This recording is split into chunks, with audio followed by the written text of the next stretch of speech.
Ooh, I found my old friend today. Okay, we ain't gonna be singing. We ain't gonna be singing nobody else's music, right? Because we don't want our stream to be tagged. Why does mine look like that? Why does it look like that? I don't know. I'm trying to figure it out. I should have. It doesn't look clean and clear like it. Let me see. I gotta check now. I gotta check. Let's see what's going on here. I found a dream to check my to. Oh man, I'm trying to change the melody and stuff, but I can't remember the words now. I found a dream to press my cheek to. I found a love to call my own. I found the. I don't know. Okay, whatever. Let me see. Okay, let's see how this looks. Okay, it looks pretty good.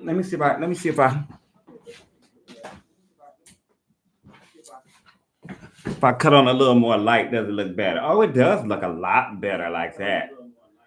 Okay, okay, we can deal with that. Okay, we can deal with that. All right, we can deal with that. Okay. Oh, what's up? What's up? What's up? How you doing? What's going on? This is Robert Anton, your singer, songwriter, actor, author, poet, viral video maker. It's been a while, but I have a few. I have a few under my belt, especially over on the tika tika taka the tika tika taka. What is going on? I have been inspired. I have been inspired. That's all. I just wanted to come on and go stream because Streamer University got me inspired. And it's got me having a lot of phlegm too, obviously.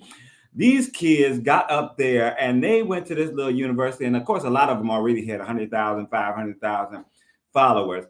But they had such a good time, and they acted such a fool, and they carried on. But they made a lot of connections, and I'm sure several of them made friends that they're going to be friends with a while. And a lot of them got money to travel and see these new friends too. So they can hop on a plane in a minute with the money they're making from streaming and from brand deals and all that good stuff. So they got it going on. I'm trying to be like them. I'm trying to start streaming somewhere and start getting me some brand deals or something. Okay, so it's like 10:30 here about or something, or a little bit after that. So I'm gonna stay on here till about 11:15. That's a long time. That's 45 minutes. What am I gonna do for 45 minutes? Yeah, I ain't gonna play the piano, I don't think. But then again, I might. I might. My piano, look at my piano's all set up and everything because I have been working on some songs. I'm a singer, songwriter, actor, author, poet. Did I say that already? Okay. But anyway, so my day job, I am the wedding singer. I do corporate events and society parties and weddings and bar mitzvahs and bat mitzvahs for rich people, for wealthy people. And so the season kicks off soon. Now, I did have a gig back in, I think, the end of March, beginning of April, but the season doesn't really start until June. So this weekend, there are some gigs going on. I don't have one like weekend coming, not this, but the weekend coming. Actually, no, I ran into a trombonist that lives in my neighborhood, and we used to work together in a band. He actually was on his way to a gig, but it could have been, a jazz gig or something like that. I don't think it was a wedding gig, but it might have been. I don't know. I didn't really ask him. We were talking about all kinds of stuff because he was also the last time I talked to him, he was an aspiring author, and now he has two books. So it's been a long time. I don't think I've seen him since before the pandemic, and he lives in my neighborhood. This is New York is so big that someone who lives in the same neighborhood and gets on the train at the same stop, I have not seen in 5, 6 years. I just happened to walk to the front of the train and I looked around and he was sitting on the seat. And I was like, hey, I hadn't seen him in forever. So we got to talking and stuff. The A came, so we both got on the A and we talked until he got off at 59th Street. So that was a good little, 20-minute ride. And I caught up a little bit. He showed me his two books and was telling me some of his struggles now. But he's also doing some headlining and on a cruise ship. So I was like, oh, okay, that's good. I like that. That sounds good. So yeah, but you never see these people, and then you just run into them, and it'd be all good. Hey, what's up? What's up, Nikki? What's going on? Yeah, I'm inspired from Streamer University. I'm gonna start streaming regularly. I think I'm gonna have to block out 2 hours a day, maybe 3 or 4 times a week, and just start streaming here on YouTube and over on TikTok. Right now, I was doing for the month of May, I was doing Mondays and Thursdays on TikTok. But now I'm just doing Thursdays because that's the only time that I'm sure at the moment that I'm going to be home because I have my writer workshop on Thursdays from 5 to 7, and then I can go live at 7 o'clock, and then I know I'll be there, so I can just do that, and then I can boom, boom, go about my business. What I've been doing is spending about 45 minutes to an hour, and then going about my business. Sometimes hang out a little longer if people are coming in and hanging out and talking and stuff like that. But yeah, I can sit there and talk to myself all day long, and then I take the clips and I make me some videos out of them. And I'll be singing and stuff, and I'll be working on some songs. I ain't gonna be working on the songs tonight. I don't because for one, I usually stream on my phone, but I'm streaming on my laptop right now because I wanted to do landscape mode so that I could keep it up. Um, but TikTok is portrait, so it's just a little different thing. I should do both at the same time, but my Wi-Fi is like it's bootleg. You know what I'm saying? It's real bootleg. So it don't be acting like I be wondering. Like now I got on my one laptop, I got another laptop here, and of course I got that stuff, all my other stuff over there. So I don't know what I'm gonna do. Yeah, but I've been working on a bunch of music. See, I came back around to it. I've been working on a bunch of music for the upcoming season, because people are asking me, "Oh, what new songs are you doing?" and blah blah, this, and the other. So I'm looking on some Teddy Swims and some Jelly Roll and some Shabuzi and some 803 Fresh and always Ed Sheeran. Um, The thing is, I love this new Ed Sheeran song, Old Phone. I found my old phone today. I love it so much, right? So I've done several like duets to it, and I've duetted some other people. Plus, I saved a few people on TikTok to duet. But I was like, you know what? I should start my own little duet train. And I don't know if anybody's going to duet me because the last 2 or 3 times I started one last year, blah, blah, blah. Nobody joined. No one came and sang with me. So I hope somebody is going to sing this because it's a pretty new song. It's like 2 weeks old. So hopefully, eventually, people will start coming to duet me. But I'm doing the harmony, and they can do a melody, or they can do the melody. And then what I'm hoping, and I'm gonna be sending it around over the next few days. But what I'm hoping is that like one person will do it and add something, then somebody else will add something, and somebody else, and it might be like 5, 6 people, singing harmonies on the one song. And that I would love that. And I'm going to talk about that when I do my TikTok live also, because I think that's very fun. And I've been doing that. So I'll duet one person, but then if I see somebody else who's done a really good duet and really good harmony, then I'll add in harmony to theirs. So I've done that once or twice over this year. Yeah, this year. And one of those videos actually got 45,000. It's about, I think it's at 45,000 now or close. It might be 42,000, somewhere between there. But I was like, oh, yeah, it is fun. It is fun because this is what I like to do. I like to, and I do this at gigs all the time. They love me because, baby, we ain't had no rehearsal and nothing. I'll jump in there and throw in a harmony in a minute. And they be like, oh, that sounds good. I'd be like,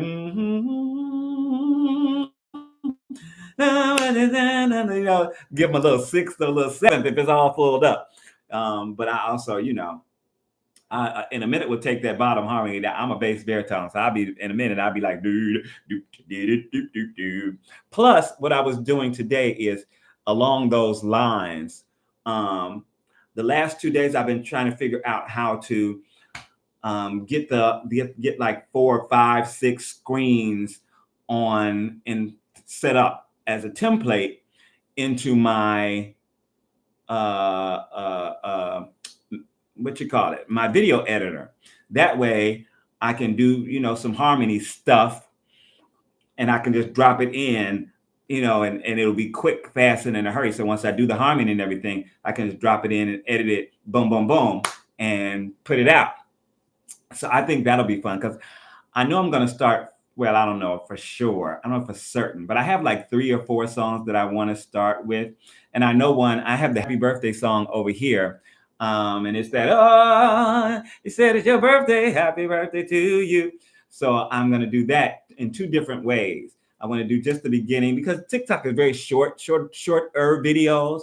So I want to do it in 2 different parts. So one will be the first part, and then one will be the part that's like, happy birthday, happy birthday, happy birthday, happy birthday, happy birthday, happy birthday, so that like that, and then so it's kind of like the one that I have here on this page, on this channel, but cut in half, pretty much.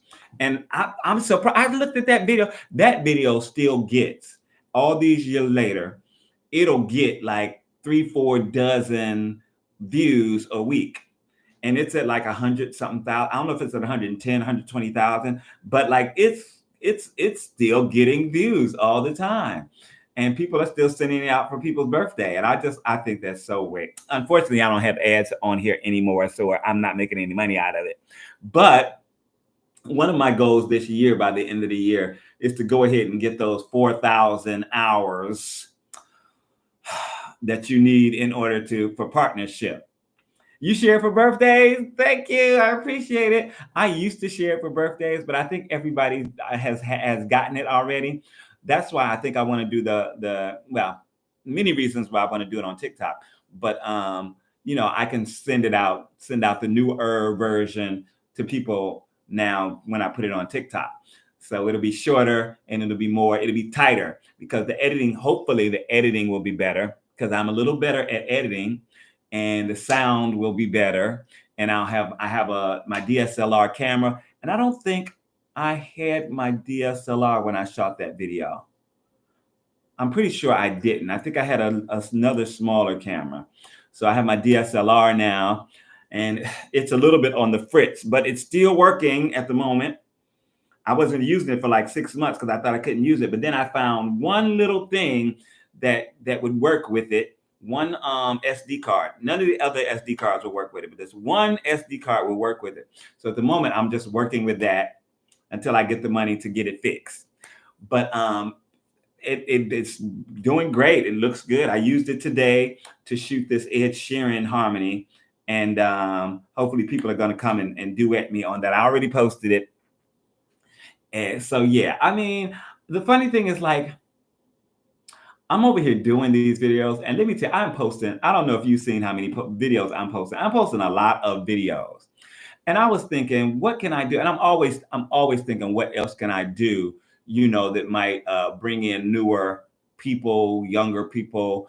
And I have like, I think 13,000 something over here. I have like 11,000 something over on TikTok, which is my 2 main platforms, and just to bring in more people. And I think on TikTok, because I have so many content ideas, I'm telling you, I made a video a long time ago for my So You Want to Be a Singer series, which has 100 and something videos in the series.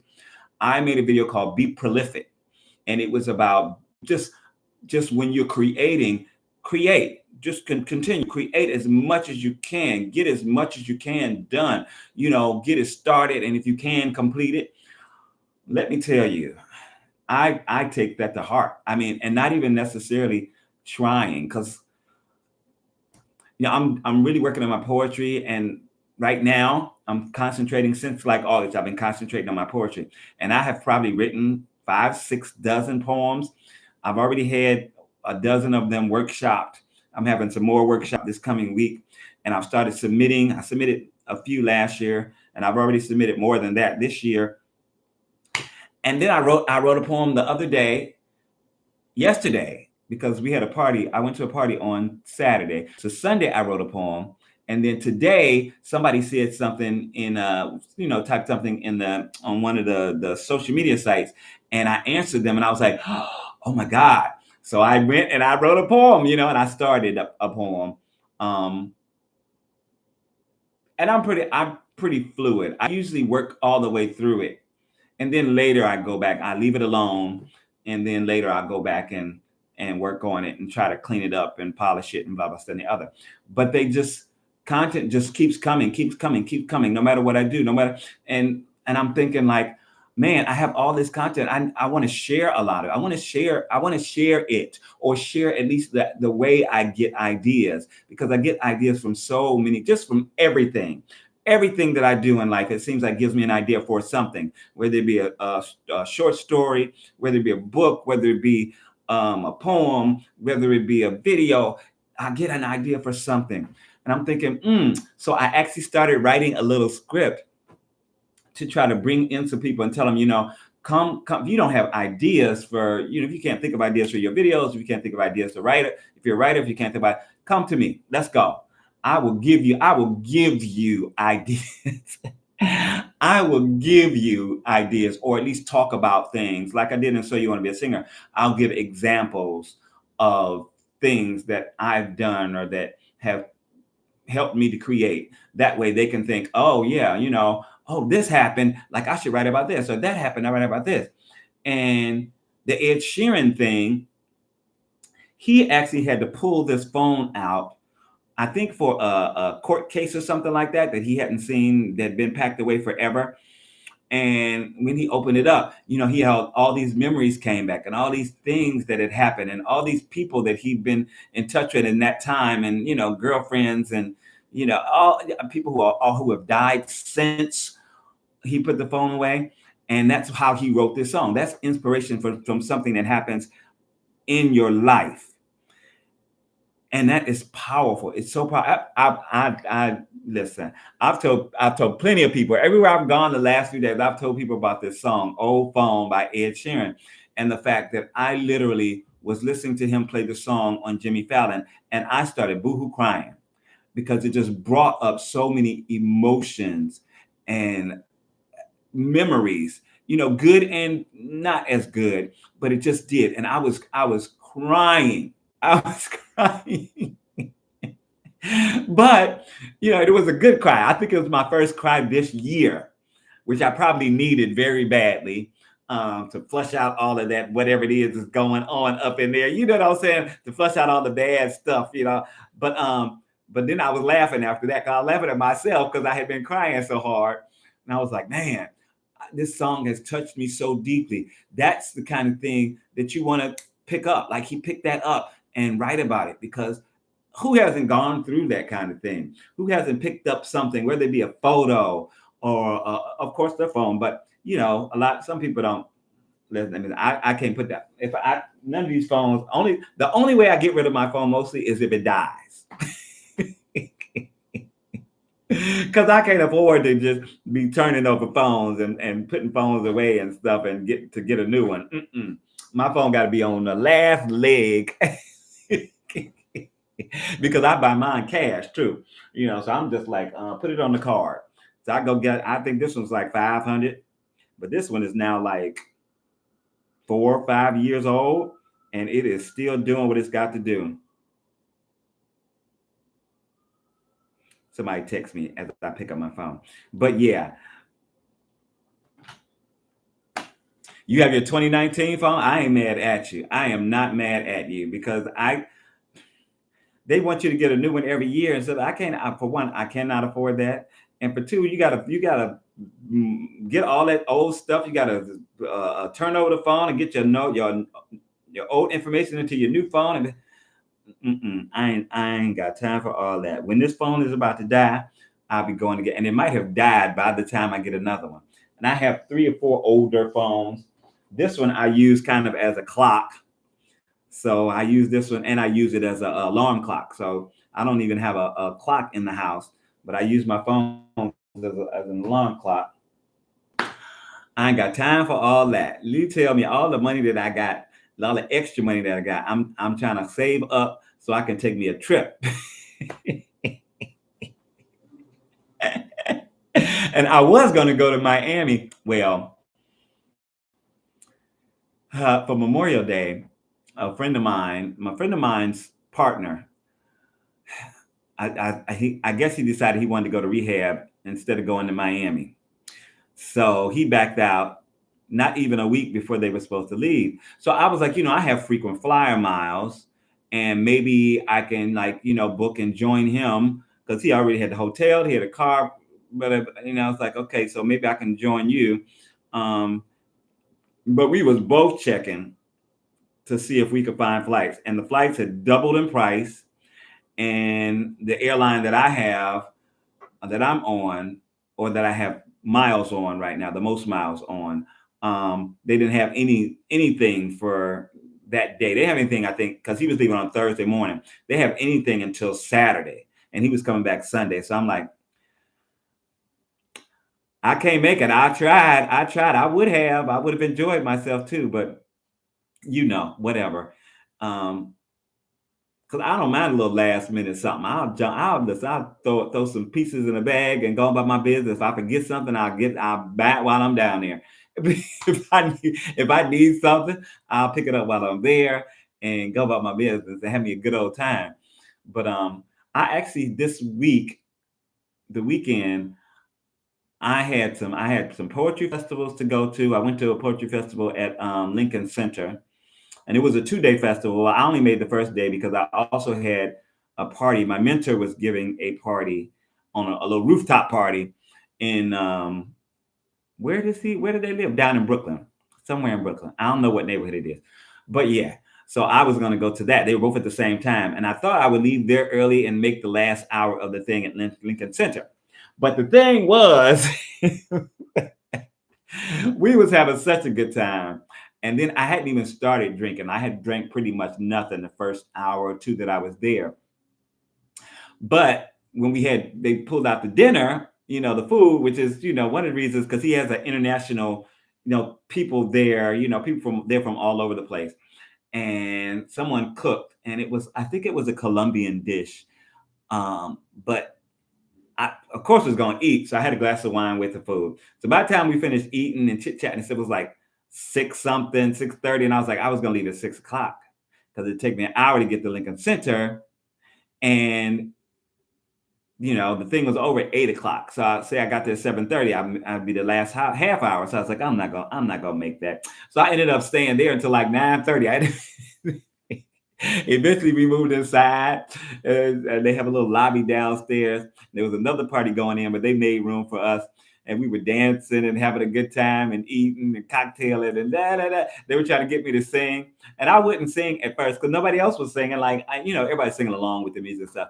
But the host was trying to get me to sing, and I'm like, I ain't singing that. But just before I left, I put on "Ain't No Mountain."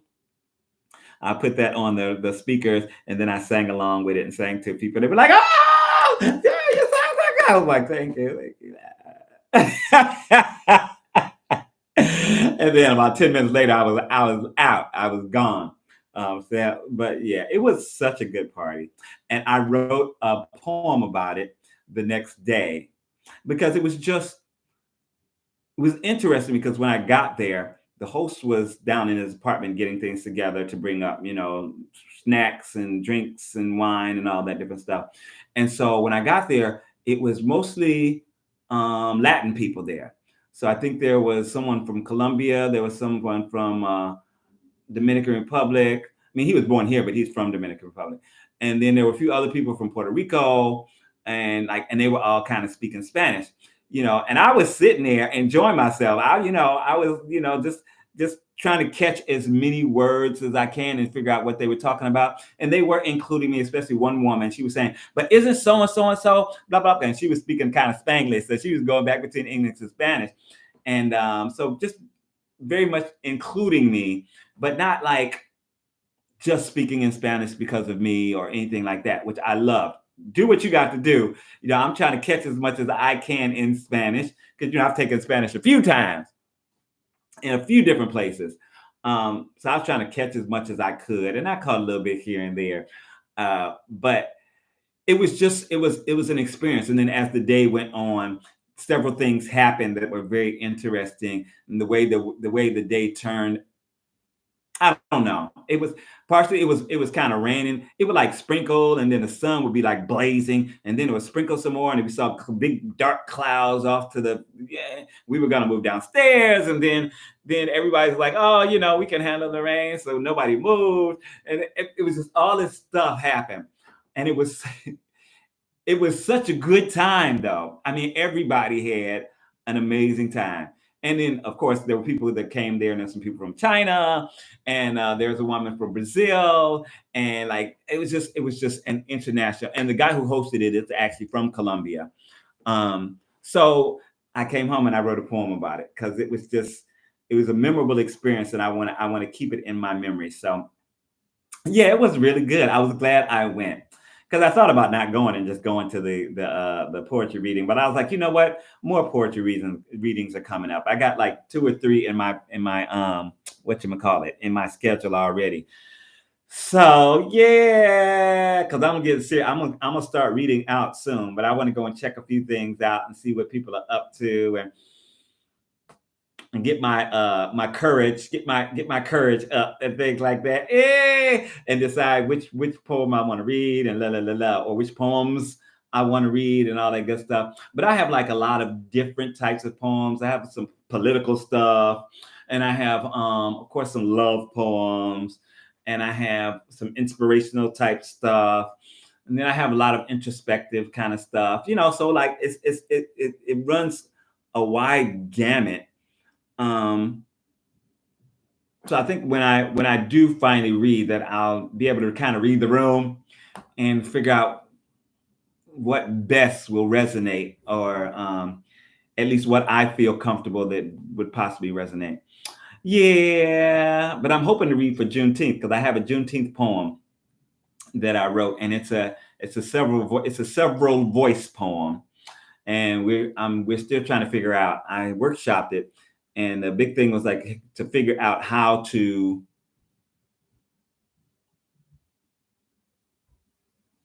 format it so that you know who is speaking, um, without having like a name or something like that, but just have separations so that you know when a different voice is coming in. So I'm trying to figure that out. I'm hoping to find a format from somewhere on the net. I've been looking, so that I can kind of base my format on that, and then do my own thing also. Give it my own unique Robert Anton flair. You know what I'm saying? Give it that Robert Anton.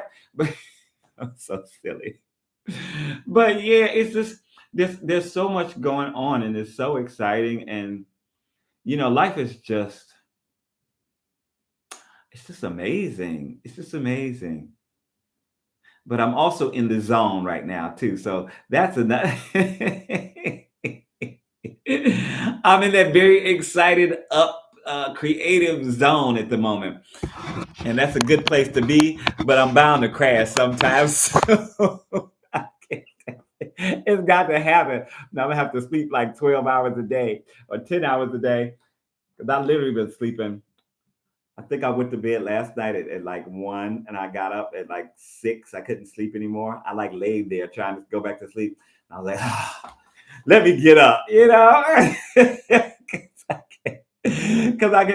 the good thing, I'm not a morning person. The good thing about getting up really, really early is like, yeah, I get so much done. I'm trying to be quiet because I don't want to wake up my neighbors too early.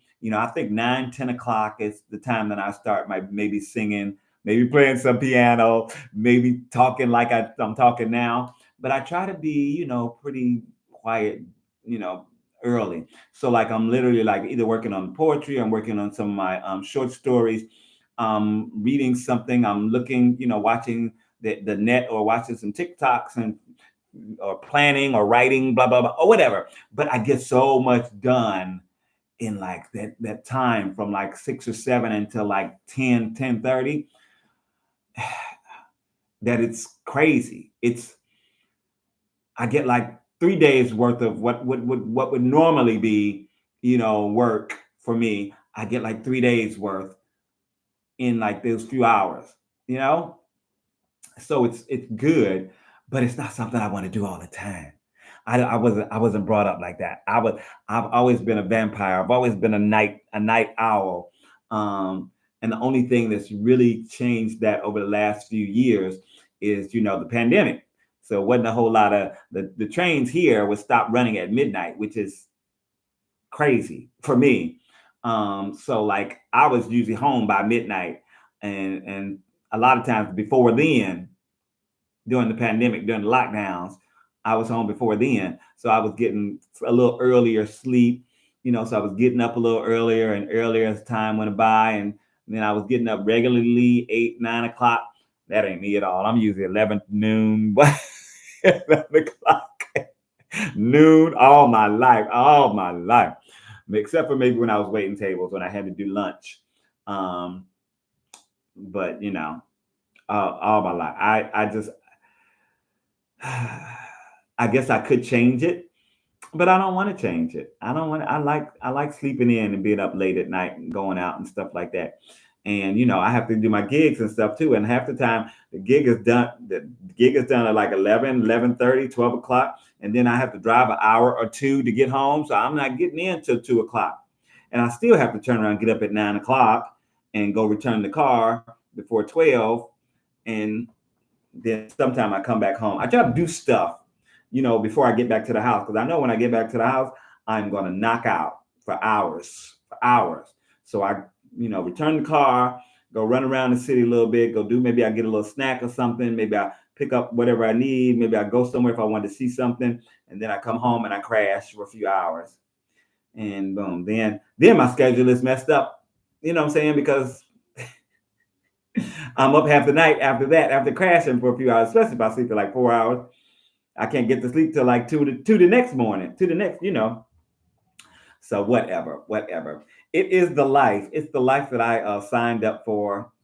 It's the life that I love. This give to me the life I love. Let the life go by me. I forget the words. I haven't done that in so long. It's an art song. What's it called? The Highwayman or something like that. I used to do it in college. It was one of the competition songs that I learned. All those old songs I haven't done forever, but it's like if you don't forget the words, you don't really forget like the placement, and the support. Because I remember when I came to New York, at first I got somebody I was working at a restaurant, and this other guy was a singer, so he recommended a vocal coach to me. And then I worked with the vocal coach a little while, and he was like, "I can't take you any further. Like you're already advanced, because I had went to college for music." He's like, "You're already more advanced than I am." He was like, "But I have a coach that'll be great for you." So he introduced me to his vocal coach and his piano coach, who was a master teacher who had taught at the Met and AMDA. And so the first time I came in he had me sing two pieces because I was doing musical theater at the time. I came to audition for musical theater. So he had me do a musical theater piece. And then he asked me to do one of the classical pieces that I had done, in college. So I did, si trai piele ritorte la mia fe risplenderà, la mia fe risplenderà, la mia fe risplenderà. So anyway, and it's very much this. She noticed she liked that I did a lot of, like, at the time, a lot of riffing and stuff like that. And so, she gave me those types of arias. Yeah, I was pretty decent. That aria got me my very first competition, got me an honorable mention. So, and she was like, that's unheard of. But anyway, for the vocal thing, my first vocal training with this master teacher, he had me sing, "When I first saw you, I said, oh my, that's a dream, that's a dream." And then he had me sing the classical piece. And he was like, "So now this is what we need to work on." He got right down to business. He was like, "You're so in the classical piece, you're fully supported, and your tone is great, and blah blah and the other, but you let a lot of that go when you're doing this other piece. we do blah blah blah, and blah blah blah. So he pointed all these things out from the very beginning, and that's how I knew he was a person for me.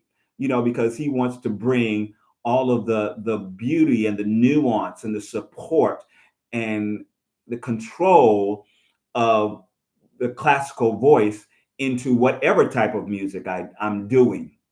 Um, and it taught me so much. And my teacher before that was doing that in conservatory also, pretty much. She was playing a little more to my strengths, but she really did want me to go classical opera. She was like, you would be, blah, blah, blah. And I'm like, nah, but it's not the music that I enjoy.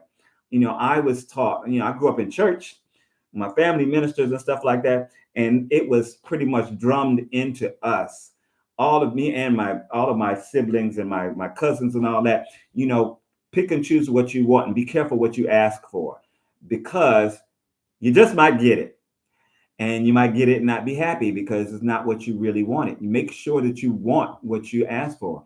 And so, over the years, I've tried my best to really focus and ask myself, what is it that I want? What is it? Where do I want to be? What do I want to, you know what I'm saying? And it's worked out pretty well, because just about everything that I've attempted to accomplish, I've accomplished. You know, I don't think you can accomplish being famous. I mean, but even that was never what I wanted out of life. I wanted to be comfortable. Um, I wanted to sing for a living. I wanted to travel the world. Um, I wanted to be happy in my profession, and I have been for 30 something years. 30 something years. There's been struggles, there's been hard times, there's been, things that I've needed to overcome and work that I've needed to do. But like, it has all been, for me, it's all been such a joy, because I'm getting to do what I love to do. Even here on the internet, I started doing videos on social media, because I was like, oh, I'm in a band and I'm creating music. Like, this will be a good way to get my music out there. And that's why I started doing social media. I started posting up my band, Then I started posting up videos of me traveling, and then I started posting up I started my So You Want to Be a Singer series, which really got me hooked into the stream of things, I suppose. Um, and I've loved every minute. I mean, not every minute, especially social media, not every minute, but I love the creative process. I love being able to create on the daily. Make it about this part. This is what I do in my lives. I'm talking and singing and blah blah blah, but I do take videos, clips from these videos, and make them and post them on my social media platforms.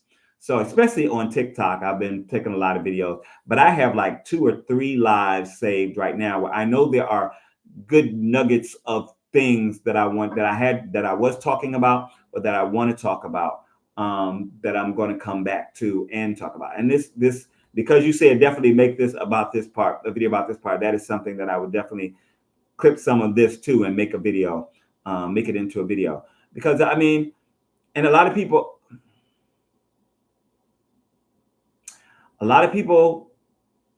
I don't know, in TikTok and YouTube is so, people want stuff like this. They want it to happen like this. The most popular videos on TikTok are people telling people how to go viral, and it's all BS.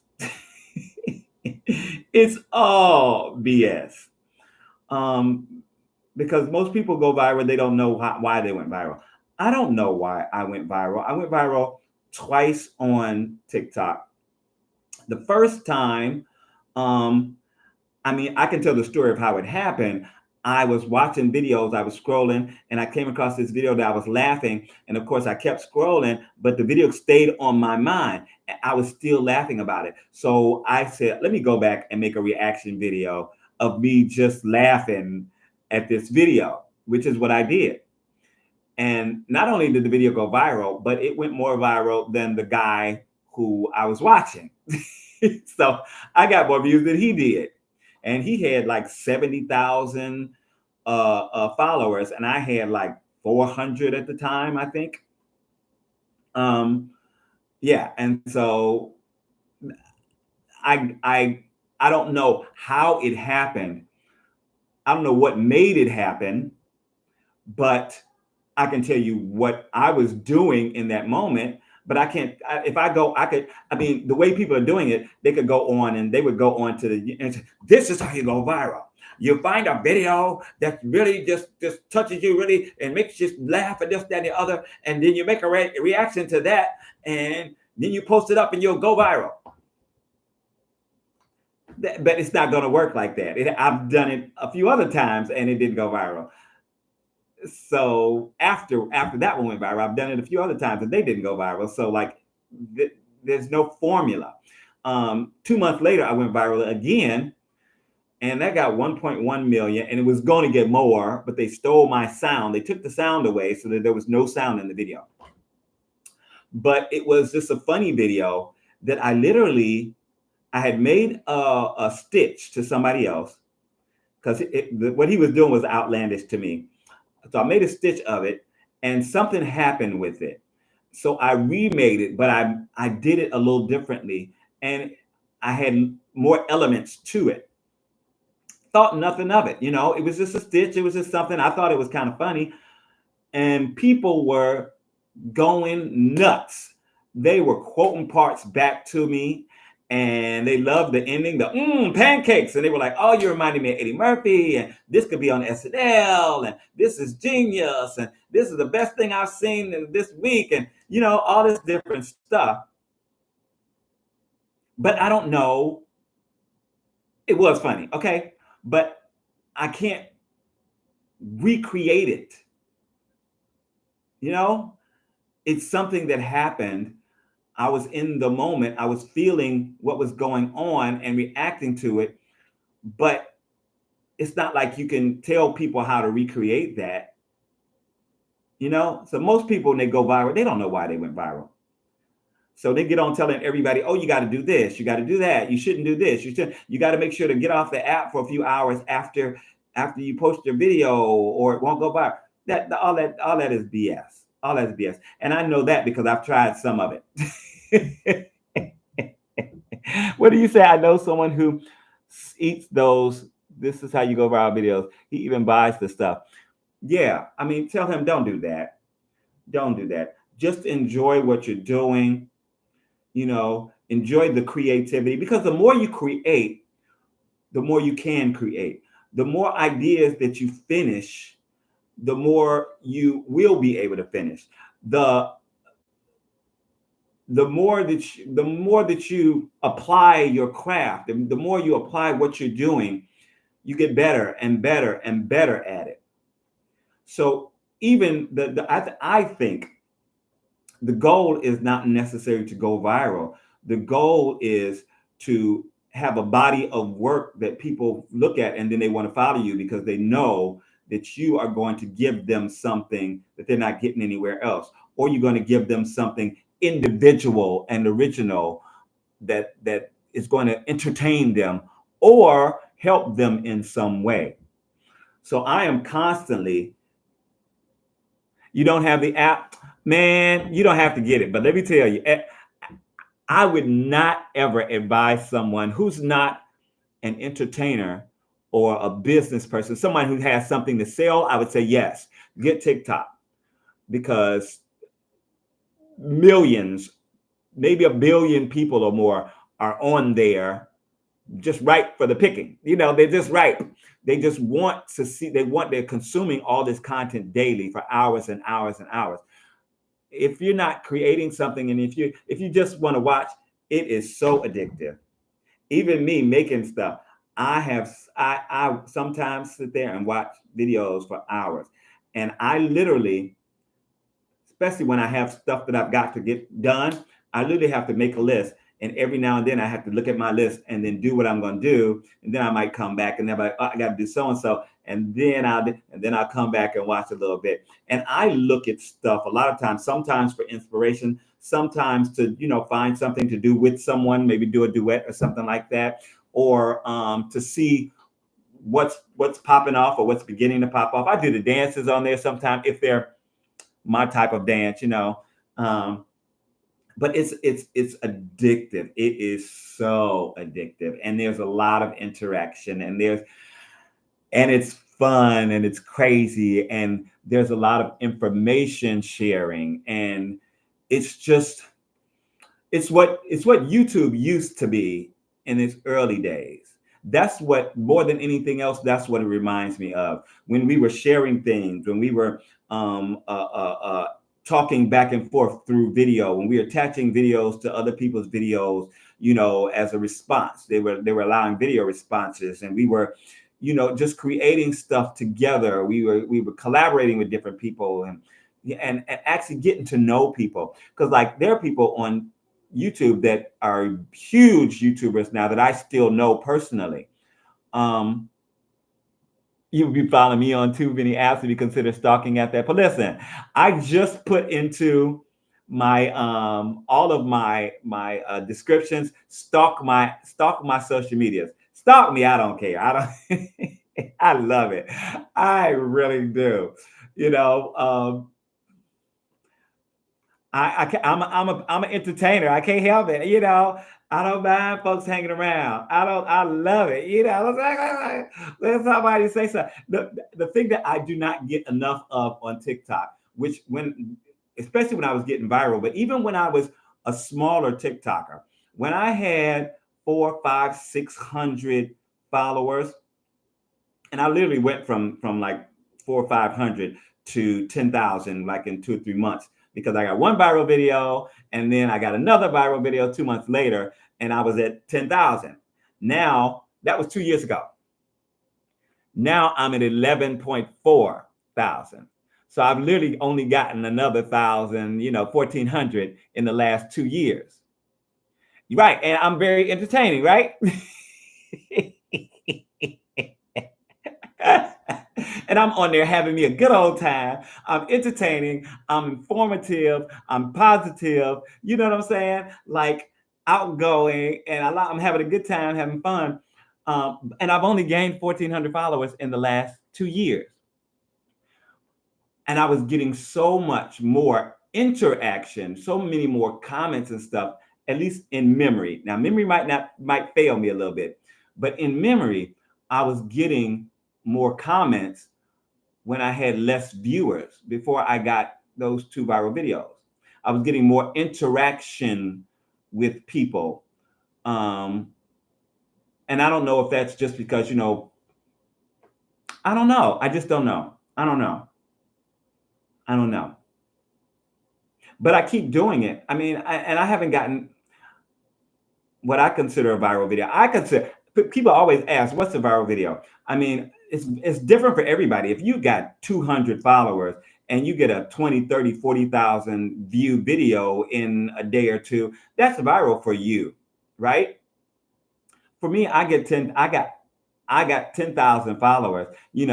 100,000 in less than a week would be a viral video for me. But I think of a viral video personally, as 1 million or more. That's how I think of it. For me, I think of it as 1 million or more. So even though I had a video on Facebook that got 800,000, that's viral. I can deal with that. That's viral. But I even had a video on Instagram that got 91,000, and I saw that as being viral because on Instagram I have like 500, 600 followers. So for that page, that's viral. So it's also subjective and fluid. But generally when someone says a viral video, I think of 1 million. So it could be 750,000. It could be 700,000. It could probably be 600,000. It just depends on the time frame. If it takes you months to get that 600,000, I don't really consider that viral. But if it takes you a week, then yeah, I consider that viral. So it's just also in flux. But I have not gotten 100,000 view video in definitely not this year, and maybe not last year. I remember I got like my title video was like 60,000. I just had one that's like 25,000. I just had one that was like 42,000. I did the Flower Song duet. Bitch, what the fuck? Bitch, what the fuck? So I actually did it like 4 times. So I did one and I didn't use my face, and that got like 5,000. Then I did another one, but it was with Lizzo. Lizzo had done it with the original girl who did it. And so I was like, oh my God, I gotta do this. Lizzo, yeah. So I did harmony with them. And that's the one that's got 40 something thousand. Um, no, that's got 25, I think, maybe 25, 30,000. But then I did it, another girl did it a different way. It was a little more involved and a little more dramatic. And I did it with her and another woman, and it got 40 something thousand. But each of them got viral videos. The one who did it originally, I think her video was like, well, the last time I looked, which has been a little minute, but she had like 3 million, like 3.5 million. But the girl who duetted her had 10 million. So like you never know. She got more than the original.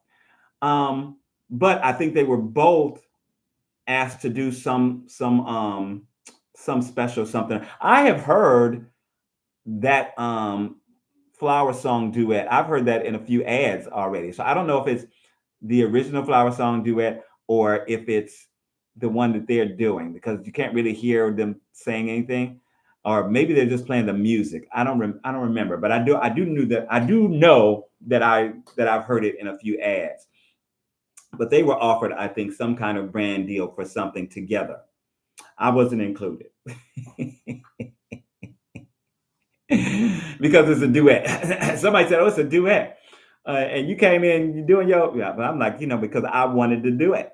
That's what I want to do. I want to have like 7 people doing harmonies. Making like a choir, just all different people from different places. This is the kind of thing that, because I remember a video, and it was during the Amber Heard trial, Johnny Depp trial, and she was like, I forgot, I slipped on a something other another, and then somebody else said something. I fell in a. I don't remember what it was. Oh my God! But it was so funny.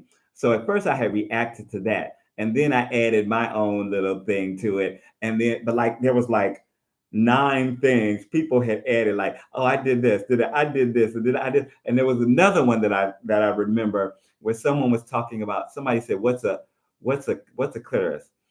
And I think a girl was talking about it something, and then all the guys were kind of, isn't it that thing that you put on the stove? And then it was like, no, that's a crock pot.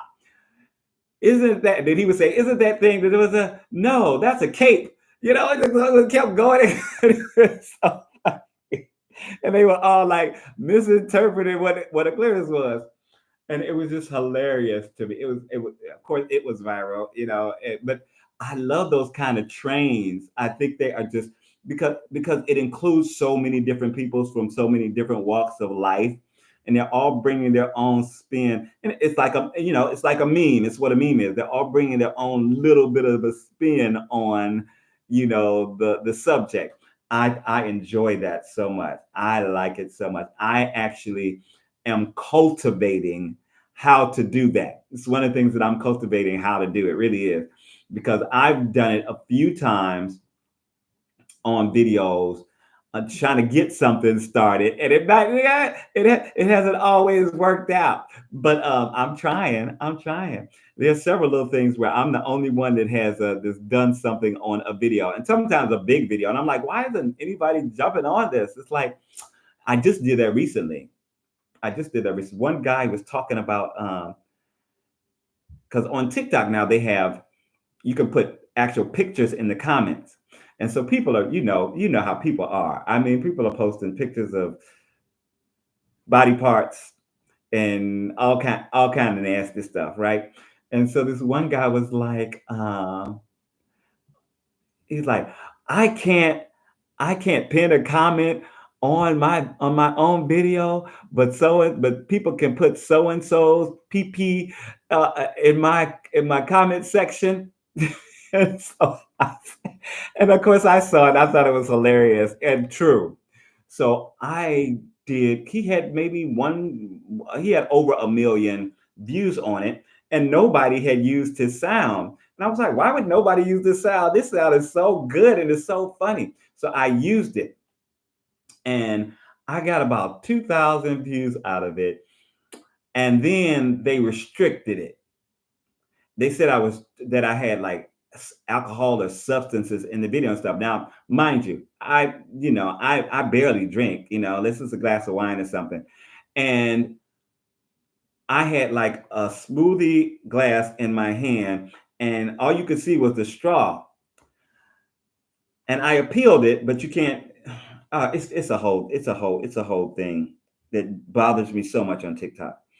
Like when you appeal something, you can press the appeal button, but you can't say why you think they got it wrong. So then if they don't accept your appeal, you just ass out pretty much. Um, but as soon as they 18 plus that video, I look at my little statistics. It was like this. It was like this. Like if this is 0 and it was going, going, going, and as soon as they 18 plus it flatlined. And I'm like, that could have been like another, and now his video I think has over 3 million views. So that could have been another viral video. I'm just like, but it doesn't matter since I'm not making no money out of it. Now, if I was making money out of it, that would be a totally different thing. I'm not making no money out of it, so I'm not even that worried about it. If I was making money, I'd be on there making videos complaining about it. Like, what the heck? The only time that I've seen people who have talked on at least on the net on the videos about like getting their stuff back or something, it's people who are in those networks that have lawyers and stuff like that and can actually talk to them, or people who are actually connected and they have like a social media manager or something like that who can contact them directly. Regular folk, they ain't listening to us. They ain't paying us no attention. And it's the same over here most of the time on YouTube. Luckily, I have not really had anything more than copyright on YouTube, and those generally they just put ads on your video. So if you see ads on any of my videos right now, it's not me. It's the copyright holder that has those ads on the video.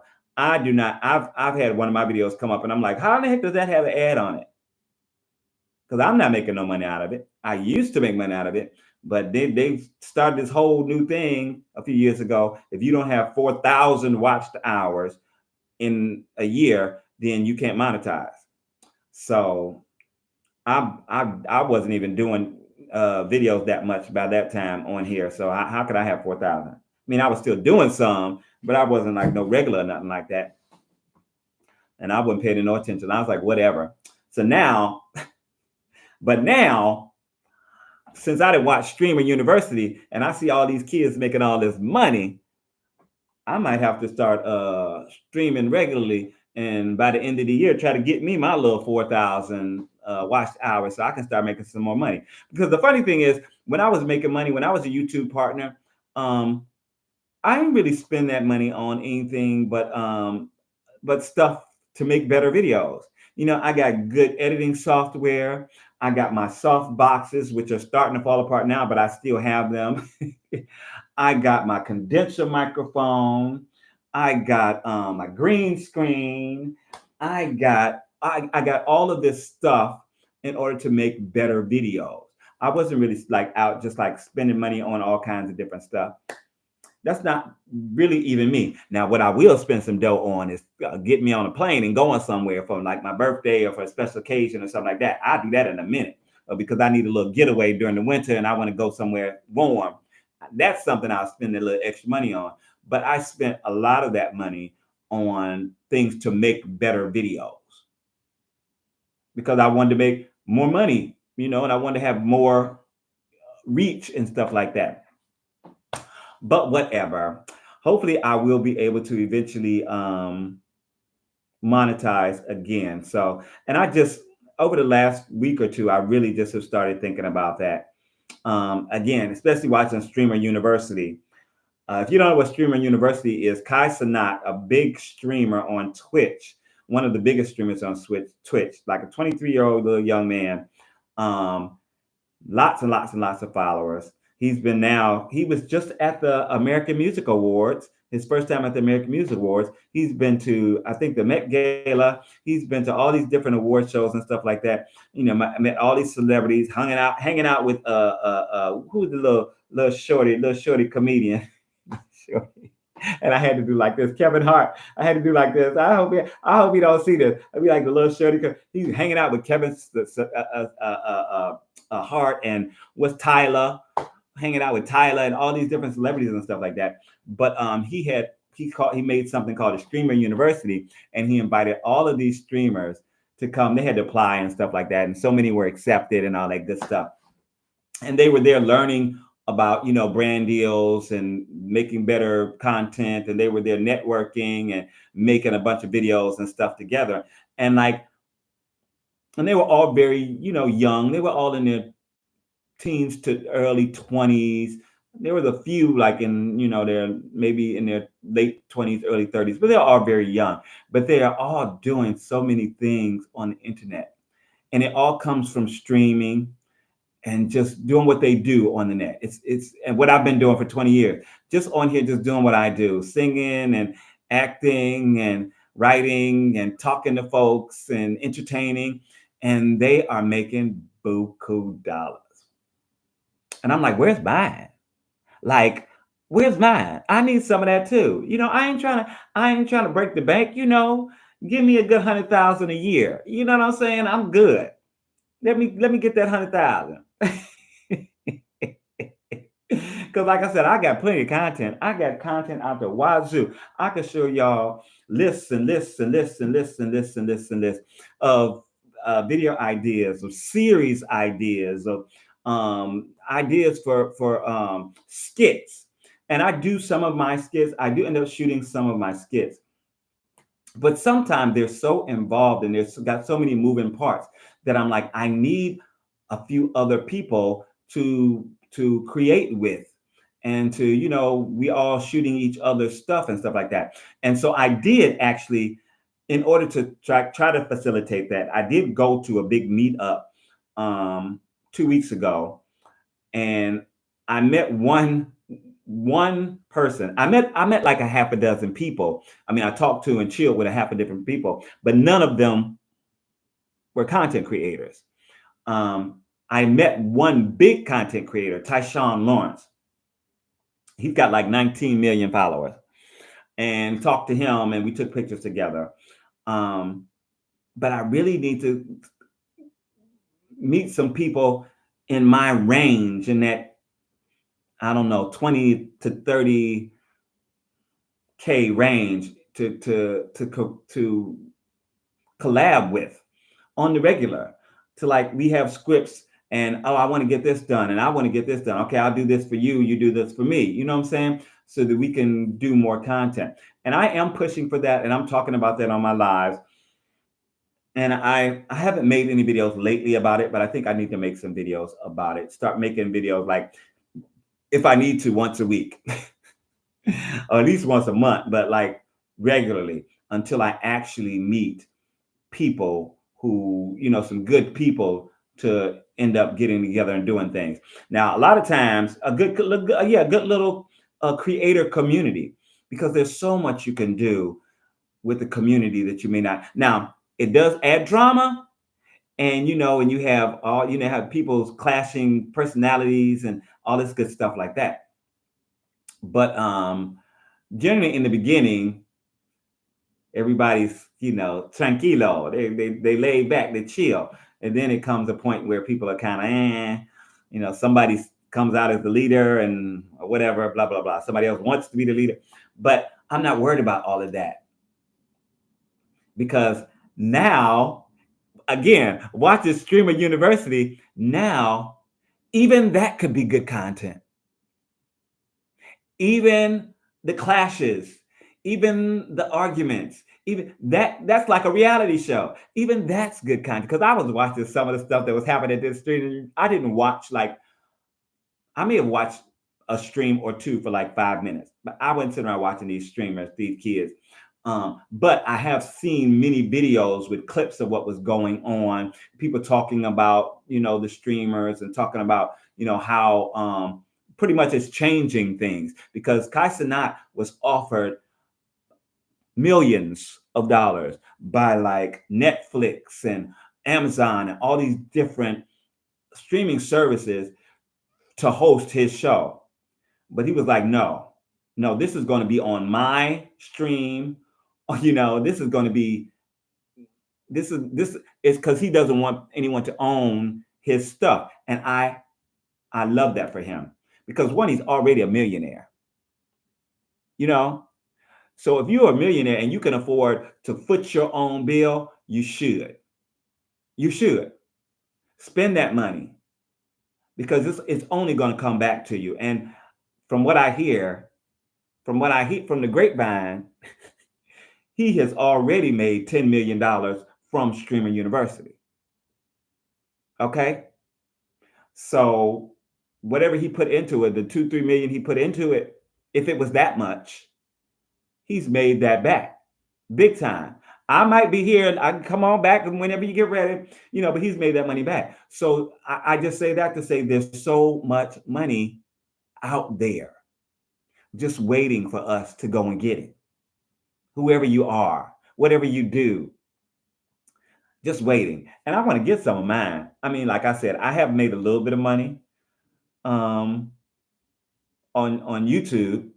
I'm making just a little on TikTok. I'm not in their creator program, but when you live stream, people give you tips and you get money from that. So like, it's not a lot. Little change here and there, a little something to buy you some coffee. It's not Starbucks coffee either, Dunkin' Donuts, but because that's not really why I do it. I don't care because I know when I was a partner on YouTube, it kind of changed my outlook on making videos. Yes, I wanted to make them better. Yes, I was investing so that I could do better content, and I was learning more editing skills and stuff like that. And it was getting better and better, but there's just a pressure when you're trying to make that money out of it. And at the time, we didn't have so much, I don't know, just knowledge of the possibilities of social media. Now, after like Vine and TikTok and Musically and all these things, we know that like there's so much to be had. Even YouTube people have come around, like they know that there's so much you can do, and everything can be content. Everything can be content. You just have to find what resonates with enough people that you actually want to do often. For me, some people are doing stuff just because of the money, and that I think that's the reason why they tend to burn out quickly.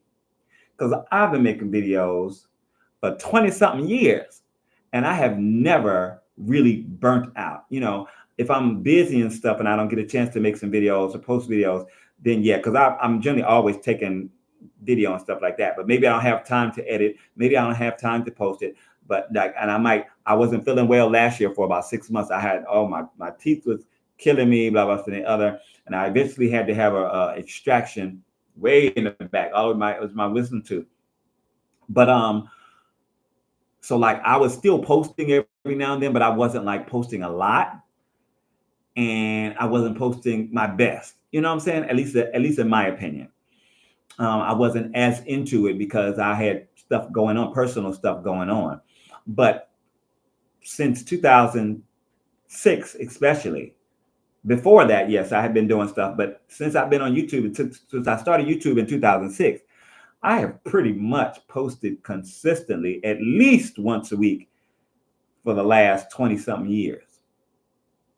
At least. And it's not because of what I can get from it. It's because of what I get out of it. because I get the creativity, because I get the ideas, because I get the chance to create something that hasn't been created.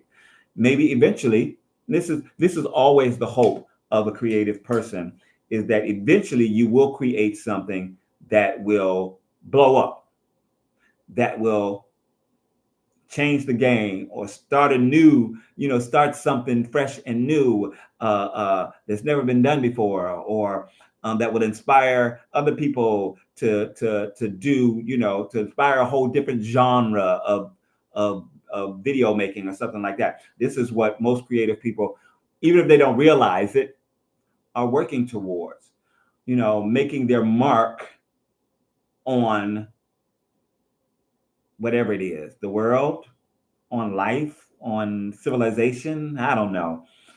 But even if it's on, let's just say, a community, maybe it's making a mark on, a college town. You know what I'm saying? You're touching people and changing their lives, and making them see the possibilities that there are as a creative person.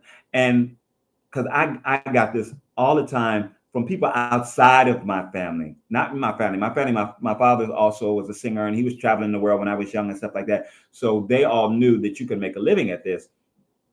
But people on the outside, oh, that's so hard. And how are you going to do that? And it's really difficult. And it's very challenging. And this is the and that and I wasn't brought up that way. I was brought up that this is what you want to do. Then you work at it. You become as great as you can be at it, and then you go out and do it. It don't matter if Susie and such and this person and that person is better than you. It don't matter if this person don't believe on you. That as long as you believe in yourself, then you keep going. It don't matter that you walk into a room and you're not the best one there, because let me tell you, a lot of times the best one is not the one that gets the job.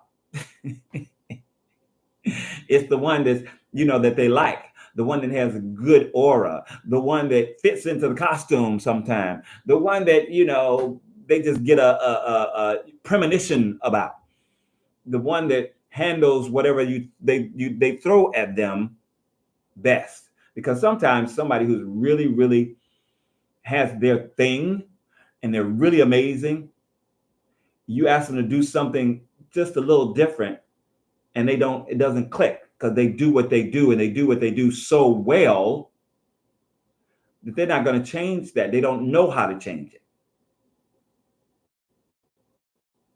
And a lot of directors, especially, they'll pass on that. Like, they say, oh, you're wonderful, but you ain't right for this, because we need somebody flexible. We need somebody who can, roll with the punches and interact and change it up and, take direction. So, I tell people all the time, on the net and off the net, if I never did anything else in my life, if I never had another experience, I could just sit back and think and talk and reminisce about so many great experiences throughout my life, on and off stage, in and out of the country, just because I was born in the ghetto. When they say something's ghetto or somebody's ghetto, I'm ghetto. I was born in a gang banging ghetto. Actually, probably one of the most famous ghettos in the world, um, because of the race riots, the Cleveland race riots. Probably one of the most famous ghettos in the world, Huff Heights, in Cleveland, Ohio. And I came from that, and a lot of people did, but I'm saying I personally came from that and got to travel the world. I've been to 5 continents. I've been to almost 30 countries. I've been to hundreds of cities. And most of it has been through performance. I've been doing it while I'm on tour. And I got paid to travel and stay at nice hotels, and all that good stuff. So yeah, just a lot of memories, a lot of things that I've gotten to do, and I've enjoyed let's say 98% of it. Because no matter what you do, I don't care how much you love it, there's always gonna be something or someone that's just gonna egg you, that's gonna get to you, that's gonna try to, you know, throw blocks. They say the devil, whatever it is, just try to throw blocks in your path. You just have to work through them and keep on moving, keep on stepping. See another day. And find another way. All right. See, I said I was gonna stay in here for like 45 minutes. And I think it's been, how long has it been? Hour 15. So I think I'm gonna get on out of here. Thank you so much for hanging out with me. This is Robert Anton, your singer, songwriter, actor, author, poet, viral video maker, signing out. I don't know when I'm coming back up in here, but like I said, I think I have a goal now to get my little 4,000 hours. So I am posting quite a bit, especially shorts. But towards my goal, I'm going to be posting some more a long form content also, and trying to make this thing happen. And maybe cutting some stuff out of here and posting it on my regular stream for, you know, some long form content for TikTok. Because a brother need to get my 4,000 hours so that I can be making me some cash on here. Thank you, Kai Sanat. Thank you for your inspiration, my brother. Because like I need to be making some of that money that y'all making. I really do. Some of them hundreds of thousands, they working it out. I'm telling you, this is a whole new day. This is a whole new day. And hopefully things are only getting better. This is Robert Anton. Thank you, Carl. Thank you for calling. Thank you for hanging out with me. Thank you for the likes. I appreciate it. I am out. Have yourself a wonderful evening. If I don't see you, have a wonderful, creative, productive week. Peace. Now, how you cut this thing off? In stream. Okay, I see you. I see you.